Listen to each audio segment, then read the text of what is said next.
Let's talk a little bit about the motors in the life of El Botito. Now, when I got the 17.5-foot Aquasport, it came with this Honda 115. Obviously, the Honda 115 went underwater, and I had a couple options. We could rebuild it, we could try to replace it.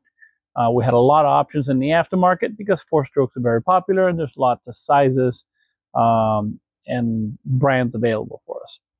But then we get into the two-stroke market. Now, the two-stroke market in America is over. You can find plenty of two-strokes in other countries, but in America, you're never going to find another new two-stroke. However, the aftermarket is full of two-strokes, and there's lots of them available to be had. Some good, some not so good, some great brands, some older ones are great. You got them fuel injected, oil injected, carbureted. You have lots of different options. For us, the option was simple. The Yamaha is a very dependable platform. There's talk out there from different techs that they look at these Yamaha motors and they say, oh, well, it's pretty much a copy of the old Johnson Looper motors. You know what? I don't know if that's true or not. That's what I've been told. But the Yamaha two-stroke presented us a great option because when you start comparing things, this thing is a heavy pig. This is literally a boat anchor. This thing, by specs and all the stuff that I dug up, this motor is 115 horsepower. It shares the same platform as the Honda BF 130, so we're talking same size motor, 15 horsepower less, and it's all about the programming. But this motor weighs 505 pounds. Compare that to this Yamaha at 368 pounds. We're losing 150 pounds of weight. We're getting a lot more bottom end. We're getting a lot more torque.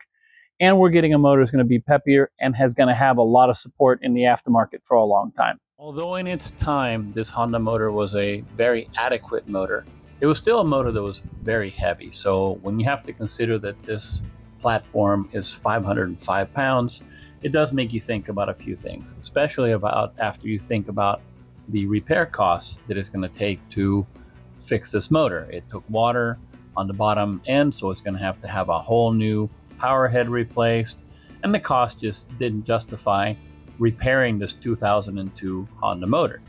Hondas were also not really known for being very peppy. You can see where this one took water and a lot of corrosion was caused around the starter and a lot of the electrics. And let's face it, although this motor is a good motor when it came out of the factory, it's still older technology. They're kind of known for being boggy and heavy. And, it just didn't justify the repair cost. The Yamaha, on the other hand, we're talking a motor that we already know is peppy. We already know is fast out of the hole. We were able to acquire this motor with a 25-inch shaft rather than the 20-inch shaft of the Honda, which means now we can put it on a jack plate and we can adjust the thing and dial it just perfect. Also, the motor had belonged to a boat mechanic. He simply repowered to something bigger, and this motor had been well taken care of. You can actually see right here in this top plate where all these bolts were replaced because the top end of the motor was taken off to decarbonize. All the carburetors were rebuilt recently. You can take a good look at this motor and you can see it's got the standard little bit of surface corrosion here and there. Nothing really out of the ordinary, but it's not a greasy, dirty, nasty motor. You can see this motor has been taken care of. There's a plastic cover that goes on here for the flywheel. We have that stored already, but there's no big damage here. It's actually been cared for. Yes, it's a little greasy here and there because it is a two-stroke, but this is a clean, well cared for motor with no cut wires, and it's going to give us a really good long run. It is also a little controversial that I'm going from a four-stroke to a two-stroke. Some people would think that I'm going backwards. But there's a place for everything. There's a place for two strokes, there's a place for four strokes. And today's day and age, you can pick up a two-stroke for a pretty good price where any brand new four-stroke is going to run you upwards of, $10, $12, $14,000 for a good motor. So for the used boat guys, the market isn't there for a guy who's just trying to build a budget boat and to fix it up. And as we've talked about in this series of videos, is we're doing a budget build. Therefore, the two-stroke is right there at the point of where I need this budget to come in.